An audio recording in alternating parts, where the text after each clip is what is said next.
যখন তোমার শরীর খারাপ থাকবে তখন তোমার মন খারাপ, তোমার মন খারাপ থাকলে তোমার শরীর খারাপ, যখন তোমার পেট খারাপ থাকবে তখন তোমার মাথা খারাপ, আর অন্যদিকে মাথা খারাপ থাকলে তো অলরেডি পেট খারাপ। আর এইসব কিছু বলতে গেলে তুমি নিজেই মানুষটা খারাপ। তো চলো শুরু করি আজকের মতো আমার ডেইলি ব্লগে। এত খারাপের মধ্যে যদি আমি নিজেকে ভালো না রাখতে পারি তাহলে আমি মানুষটাই খারাপ। আজকে সকাল সকাল উঠে যাওয়ার ছিল কাজে, তাই বসে পড়েছিলাম এক বাটি দই আর মুসলি নিয়ে। নাও এবার ঠোসা শুরু করে দাও ফটাস করে।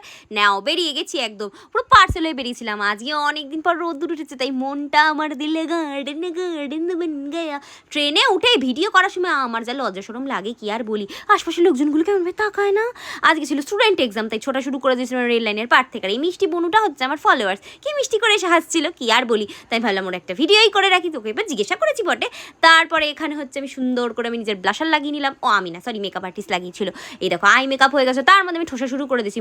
আমাকে বলছিল তুমি কি অসুস্থ, আজকে কিছু খাচ্ছ না? আমি বললাম না না না, একটুখানি আমার মুড সুইংস হচ্ছে তো, তাই এরপর থেকে খাবো। তো সুন্দর আমার দুপুরের লাঞ্চটা না আসতে আমার একেবারে পেট ভারী হয়ে গেল, কারণ এই খাবারটা তো মিস করা যায় না, চিকেন আর ডাল। আহা আমার কি প্রিয়। এই দেখো চলে এসছেন, আহা হাত নাড়াতে। আমি একটা ভিডিও করছি, তার মাঝে সে টুং টুং করতে শুরু করে দিল। তা আমার এত হাসি পেয়ে গেল কি আর বলি।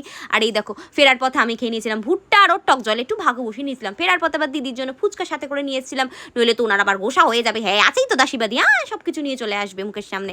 তারপরে খেয়ে নিয়েছিলাম এরকম ওর হাতেরই বানানো ডিম সিদ্ধ। তারপরে গ্রিন টি খেয়ে দিনটা কমপ্লিট করলাম। টাটা।